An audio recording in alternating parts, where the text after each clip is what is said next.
오늘은 신라 호텔을 방문했어요. 동대 입구 5번 출구에서 내리시면 되고요. 왼편엔 장충체육관이 위치해 있네요. 로비까지 가는 길이 다소 가파른 언덕길로 되어 있어서 이곳에서 셔틀을 탑승하시면 돼요. 배차 간격은 10분. 3분 남짓 이동하다 보면 호텔 입구에 도착합니다. 다행히도 아직은 빗줄기가 약해서 짝꿍이 체크인하러 들어간 사이에 전 좀 더 둘러봤어요. 분수대를 둘러싼 소나무 숲이 근사했어요. 에르메스 매장도 보였고요. 아는 사람만 안다는 럭셔리 브랜드 모이나. 영상은 한적한 야간의 로비. 로비가 엄청 넓고 천장에서 드리워진 조명도 고급졌어요. 아크릴 비즈와 낚시줄로 만들었다고 하더라고요.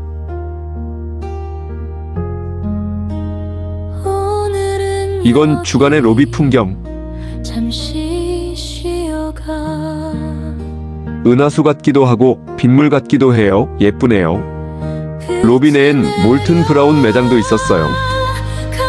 체크인을 마무리하고 객실로 향했어요. 저희 객실은 17층에 있어요. 객실은 크지도 작지도 않은 미들 사이즈였고요. 첫눈에 들어온 건 역시 큰 창문이었어요. 다녀본 중에 손에 꼽을 정도의 뷰였어요. 내려다보면 어반 아일랜드가 보였고요. 흰색 카노피와 푸른 물색의 조합이 벌써부터 시원한 느낌이네요. 맞은편으론 동국대의 캠퍼스 전체가 내려다 보였어요. 남산과 인왕산도 보이고요.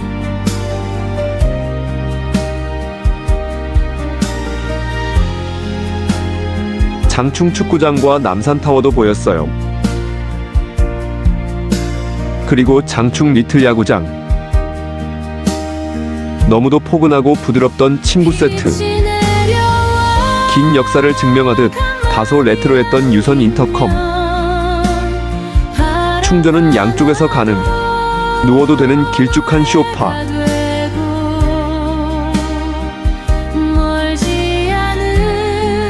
테이블 쪽 벽면에도 충전 슬롯이 있어요. 무료 미니바는 다소 간소한 편이었어요.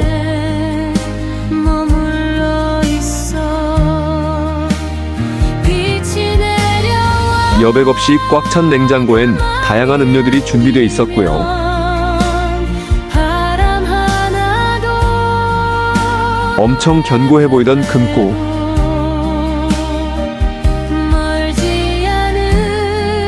슬리퍼는 제법 두께도 있고 푹신하네요. 욕실을 둘러볼게요. 골드 앤 화이트 그리고 우드톤이 더해진 깔끔하고 고급진 모습이에요. 유리 파티션도 고급스럽게 어우러졌어요. 어메니티는 모두 몰튼 브라운.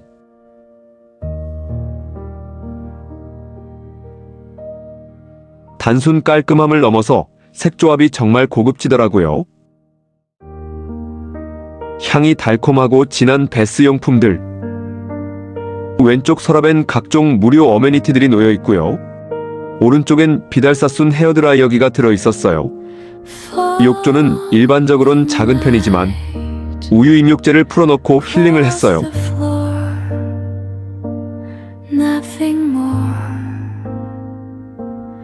촬영하느라 다소 늦은 감이 있지만 서둘러서 풀장으로 향했어요. 체크인하고 바로 왔어야 하는데 1층 선베드가 만석이라 일단은 2층에 자리를 잡았고요. 이렇게 된 이상 이곳저곳 여유롭게 둘러봤어요. 자연 안에 자리를 잡아서 운치가 있더라고요. 어반 아일랜드 인기가 그렇게 높다면서요. 너무 붐벼서 그렇지 그래도 멋지긴 하더라고요. 매시 정각마다 10분간 클리닝 타임이에요.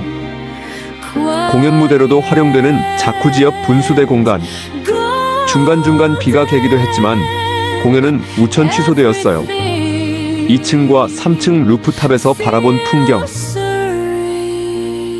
카바나는 유료 이용이었고 온풍기가 설치되어 있었어요. 클리닝 타임에도 자쿠지는 이용 가능. 성수기라서 평일인데도 붐비더라고요. 전체 공간에 비해 풀장 자체는 작은 편이에요. 79년에 개관한 신라 호텔은 2013년 7개월간의 리노베이션으로 현재 모습을 띠게 되었어요. 2층에는 프라이빗 풀과 자쿠지가 있는데요. 플런지 풀은 카바나 이용권을 보유한 고객만 사용 가능했어요.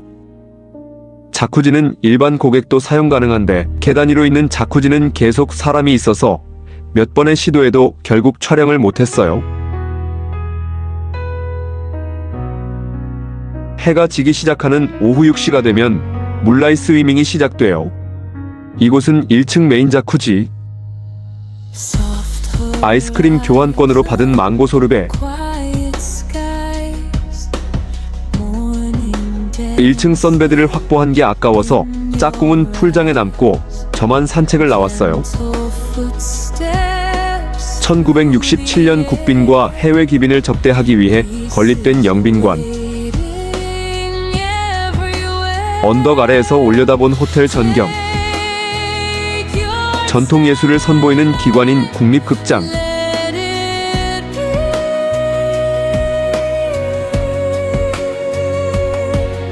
오렌지빛이 더해진 풍경. 물라잇이 시작되었어요.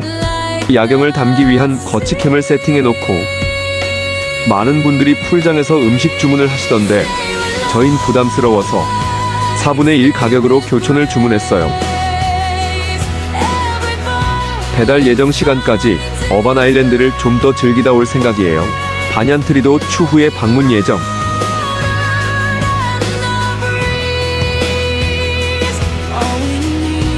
2층 뷰가 제법 멋있어요. 야간에도 변함없는 인파. 조명이 받쳐주니 한층 물오른 분위기.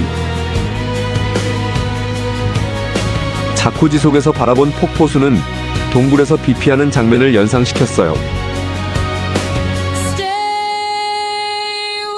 세계 레인의 아담한 인도어 풀. 어차피 촬영 금지라 밖에서만 둘러봤어요. 치킨이 도착했어요. 점심 스킵한 상태로 물놀이를 해서 몹시 허기진 상태예요. 나온 김에 야간 분수대도 촬영해주고 가격도 맛도 만족스러웠던 오늘 중 아주 잘 내린 결정. 저희 동네 교촌은 맛이 좀 바뀐 것 같은데 여긴 그대로네요. 바다도 강도 없지만 어느 뷰보다 근사한 신라 호텔 뷰. 남산타워에도 조명이 들어왔어요. 호캉스에 꽂힌 조식은 호텔 일정 중 가장 기대되는 순간. 패키지엔 조식 미포함이었지만 숙박 전 미리 예약하시면 할인이 돼요. 낭만적인 테라스에 비 내린 후 풍경. 몇 년 전의 석식 뷔페 이후로 정말 오랜만이네요.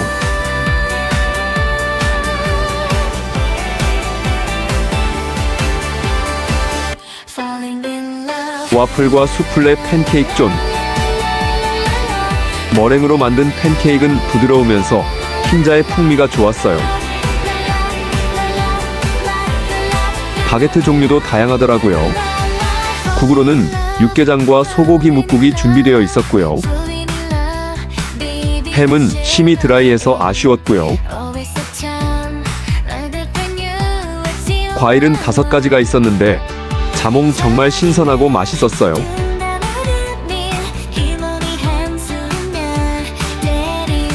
샐러드도 상당히 신선했어요.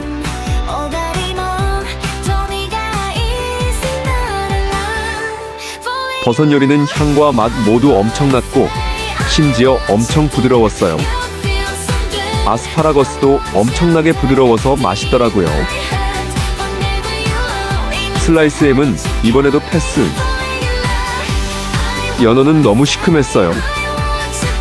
김치는 겉절이 느낌이고 물김치는 잘 익어서 맛있더라고요. 두부강정과 새우차완무시도 있네요. 딤섬은 4종이 있었고 하가우가 제일 맛있었어요. 스프링롤도 아주 수준급. 칼리플라워 엄청 고소하고 갑오징어 볶음은 이곳의 베스트. 에그 누들도 나이스. 오늘의 준우승 치즈 밑볼. 고소하고 슴슴해서 더 맛있었던 전복죽. 머스크멜론도 있었지만 손질이 안 돼 있어서 물어보기가 좀 그랬어요. 망고 스무디는 엑기스가 농축된 듯한 엄청난 맛.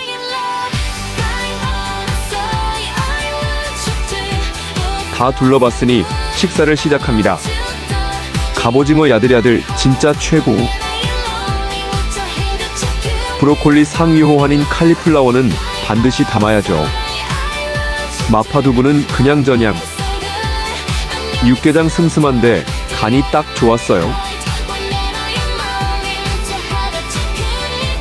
정말 매력적이던 오리지널 미국식 치즈버거 맛. 당연한 얘기지만 석식에 비해 가짓수는 현저히 적었어요. 머스타드 가자미와 쇠부치 맛이 나던 도묘리 빼곤 아주 훌륭했어요. 짝꿍의 첫 그릇. 감태가 들어간 부드럽고 고소한 전복죽. 2라운드엔 이미 검증된 맛돌이만 담았어요. 베스트 메뉴인 갑오징어는 많이. 치즈 밑볼도 이리 오세요. 접시 위 안착. 자몽은 색상부터가 이미 맛있음. 허니를 곁들인 자몽은 쓴맛은 줄고 시트러스 향은 더욱 살아나요.